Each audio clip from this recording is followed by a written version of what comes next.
രാഗിക്ക് ഇഷ്ടമുള്ള ഒരു സ്ഥലത്തേക്കാണ് പോകുന്നത്. എനിക്ക് മാത്രമല്ല കേട്ടോ, അശ്വതിക്കും ഒരുപാട് ഇഷ്ടമുള്ള ഒരു ഇടമാണ് മൃഗശാല. അപ്പോൾ നമുക്ക് അവിടെ 2 അതിഥികൾ തിരുവനന്തപുരം മൃഗശാലയിൽ പെട്ടെന്ന് നൊസ്റ്റാൾജി അടിച്ചു തോന്നുന്നല്ലേ? അല്ലേ? ശരി, എന്തായാലും നമുക്ക് തിരുവനന്തപുരത്തെ മൃഗശാലയിൽ 2 അതിഥികൾ എത്തിയിട്ടുണ്ട്, അവിടേക്ക് പോവാം അല്ലേ? അതെ. തിരുവനന്തപുരത്തെ മൃഗശാലയിലേക്ക് എത്തുന്നവർക്ക് കാഴ്ചയുടെ വിരുന്നൊരുക്കി സിംഹക്കുട്ടികൾ. മാസങ്ങൾ നീണ്ട പ്രത്യേക പരിചരണത്തിന് ശേഷം സിംബയെയും സൂര്യയെയും പുതിയ കൂട്ടിലേക്ക് മാറ്റിയിരിക്കുകയാണ്. പുതിയ ലോകത്തെ കൗതുക കാഴ്ചകൾ ആസ്വദിക്കുന്ന തിരക്കിലാണ് ഇരുവരും.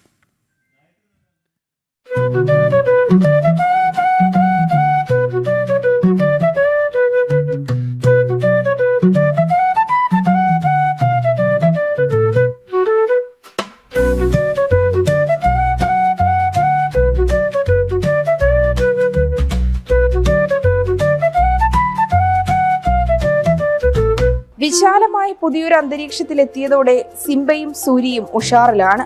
ചാടിമറിഞ്ഞ് വികൃതി കാട്ടി തകർക്കുകയാണ് ഈ സിംഹക്കുട്ടികൾ.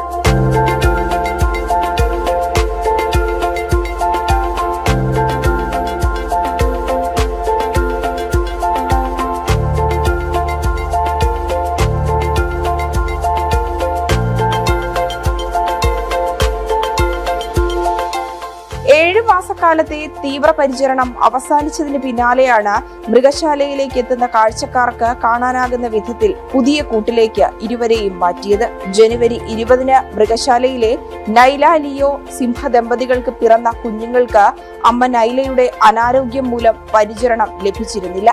ഈ സാഹചര്യത്തിലാണ് മൃഗശാലയിലെ ഡോക്ടർ നികേഷ് കിരണും മറ്റു ജീവനക്കാരും അമ്മയുടെ അതേ കരുതൽ നൽകി അതിജീവനത്തിലേക്ക് 2 സിംഹക്കുഞ്ഞുങ്ങളെയും എത്തിച്ചത്. തുറന്ന കൂടുമായി ഇണങ്ങിക്കഴിഞ്ഞാൽ മാതാപിതാക്കളുടെ സമീപത്തെ വലിയ കൂട്ടിലേക്ക് ഇരുവരെയും മാറ്റും. ജനം, തിരുവനന്തപുരം.